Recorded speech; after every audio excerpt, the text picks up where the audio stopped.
ইব্রাহিমকে আল্লাহ তাআলা ফেলে পরীক্ষায় আমার নামে কুরবানি দাও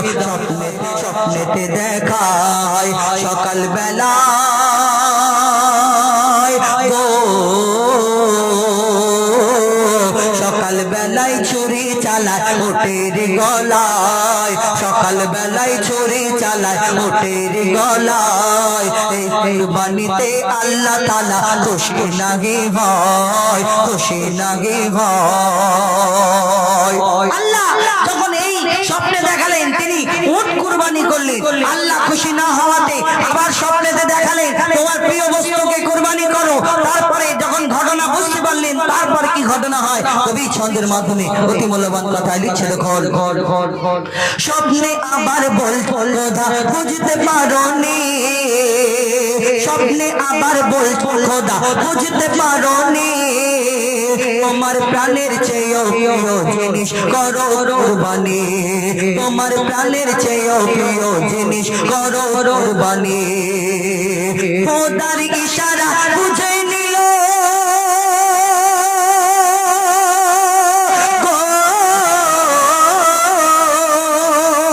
খোদার ইশারা বুঝে নিল ইব্রাহিম খলিল খোদার ইশারা বুঝে নিল ইব্রাহিম খলিল তোমার প্রাণের চেয়েও প্রিয় জিনিস আমার প্রাণের চেয়েও প্রিয় জিনিস আমার ছেলে ইসমাইল আমার ছেলে ইসমাইল ইব্রাহিম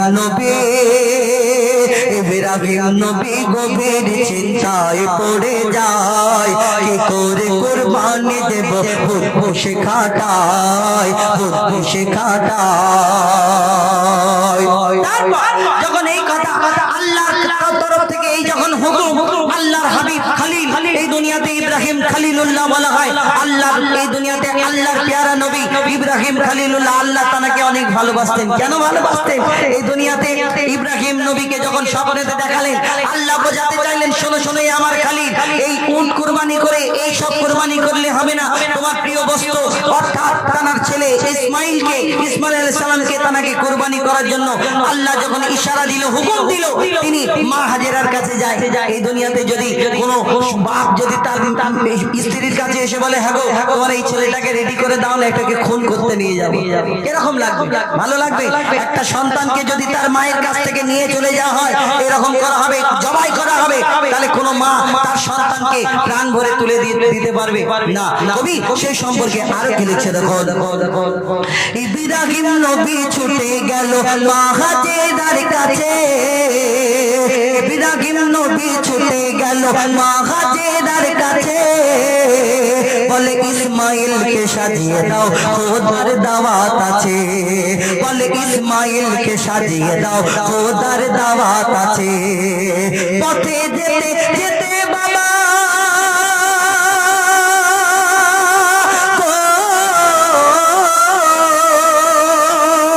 পথে যেতে যেতে বাবা ইসমাইলকে কয় পথে যেতে যেতে বাবা ইসমাইলকে কয় খোদার আদেশে ছুরি চালাবো তোমারই গলায় বাবা তোমারই গলায় এই কথা বলে ইব্রাহিম আলাইহিস সালাম তার প্রিয় সন্তানকে প্রাণের প্রিয় সন্তানকে কুরবানি করবে তার চোখে পানি এসে যায় ইসমাইল আলাইহিস সালামকে যখন এই কথা বলে আল্লাহর আদেশ আল্লাহর হুকুম তোমার গলাতে ছুরি চালাবো তখন ইসমাইল নবী ওই ছোট শিশু আল্লাহর হুকুম যখন শুনলো এই কথা আল্লাহর হুকুম তখন তার আব্বাকে কি বলতে থাকে কবি ছন্দের মাধ্যমে লিখছে দেখুন এই কথা বলে ইব্রাহিম নবী কেঁদে ফেলে দেয় ইসমাইল বলে শহীদ হব খোদার ইচ্ছায় খোদার ইচ্ছায় ইব্রাহিমকে আল্লাহ তাআলা ফেলে পরীক্ষায় আমার নামে কুরবানি দাও স্বপ্নেতে দেখায় স্বপ্নেতে দেখায় ইসমাইল আলাইহিস সালাম কি বলতে থাকে কবি সেই সম্পর্কে আরো কি লিখছে দেখো ইসমাইল বলে ও আব্বা জান দুঃখ করো না ইসমাইল বলে ও আব্বা জান দুঃখ করো না আরে আমার মতো নসিব কে আর হবে বলো না আমার মতো নসিব কে আর পাবে বলো না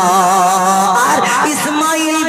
চোখে তোমার পটি বেঁধে, চোখে একটা পটি বেঁধে নাও। কেন তুমি আমার গলায় যখন ছুরি চালাবে, তুমি যদি দেখতে পাও আমার গলায় ছুরি চলছে, তাহলে তোমার বড্ড কষ্ট হবে আব্বা। তুমি চোখেতে পটি বেঁধে নাও, আর বাঁধার পরে তুমি ছুরি চালাও। ওই চোখে পটি বাঁধার পরে যখন ছুরি চালায় ইব্রাহিম নবী, আর ছুরি চলার পরে তখন দেখছে হাতে হালকা হালকা গরম ওই রক্তের অনুভব করছে, ভাবছে হ্যাঁ আমি আমার আল্লাহর রাস্তায় আমার সন্তানকে কুরবানি করে দিলাম। যখন চোখের পটি খোলে কি দেখতে পাই, কবি ছন্দের মাধ্যমে লিখছে দেখুন, ইসমাইল বলে ও আব্বা জান, ইসমাইল বলে চোখে তোমার পটি বেঁধে নাও, আল্লাহর রাগে আমার গলায় ছুরি চালিয়ে দাও, আল্লাহর রাগে আমার গলায় ছুরি চালিয়ে দাও, আল্লাহর নামে আমার গলায় ছুরি চালিয়ে দাও। আর চোখে পটি বেঁধে ছুরি চালায় পাথর হলো দিল,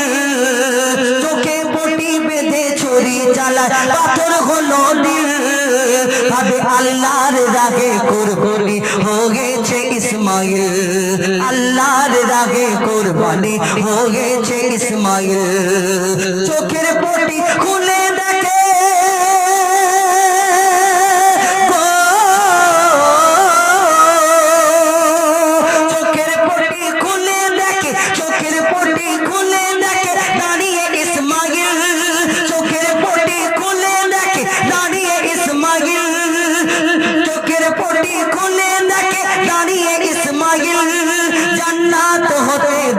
পাঠায় রব্বুল আলামিন, আমার রব্বুল আলামিন, আমার রব্বুল আলামিন। ইব্রাহিম নবী,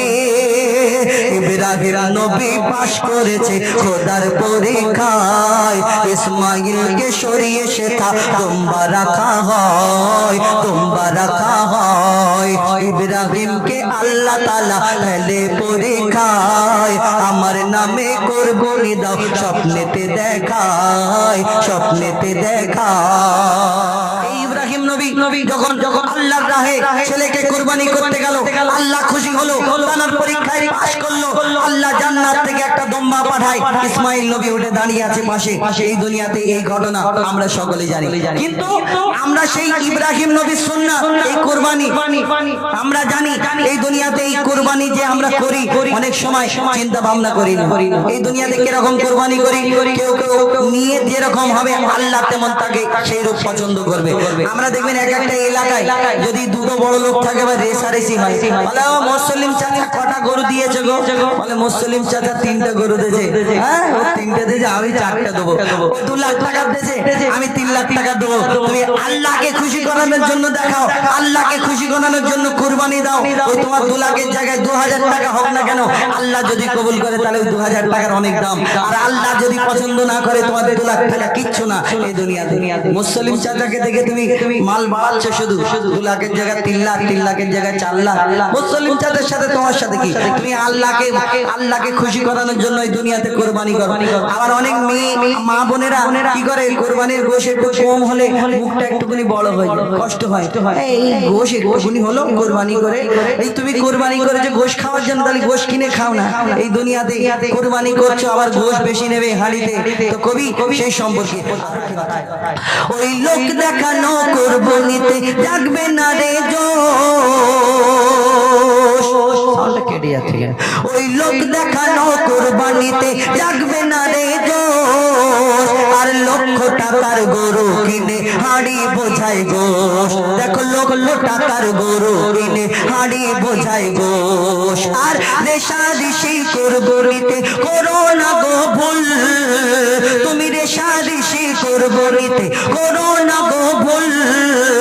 আল্লাহর দারে এক বিন্দু হবে না কবুল, আল্লাহর রাগে এক বিন্দু হবে না কবুল। পশুর বদলে আজকে যদি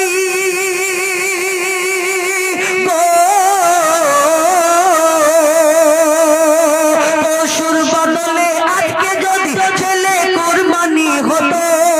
পশুর বদলে আজকে যদি ছেলে কুরবানি হতো,